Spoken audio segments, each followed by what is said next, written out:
সুস্থ থাকুন প্রতিদিন। অতিরিক্ত কফি খেলে কি হয়? অতিরিক্ত কফি খেলে কিন্তু আপনার শরীরে ফেলতে পারে স্বাস্থ্য ঝুঁকি। বারবার কফি খাওয়ার অভ্যাস আপনার শরীরে কেন ক্ষতিকর জেনে নিন। ১.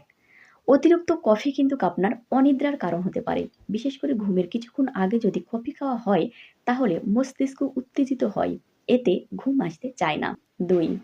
বারবার কফি খাওয়ার সঙ্গে সম্পর্ক রয়েছে মানসিক স্বাস্থ্যেরও। অতিরিক্ত কফির কারণ হতে পারে অ্যাংজাইটি বা উদ্বেগের।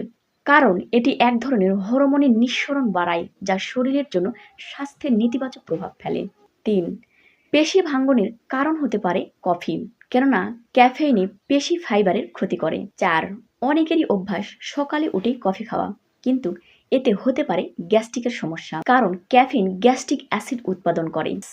অতিরিক্ত কফি খেলে পানি খাওয়ার ইচ্ছা কমে আসে, এতে করে শরীরে ডিহাইড্রেশনের সমস্যায় ভোগেন। ধন্যবাদ।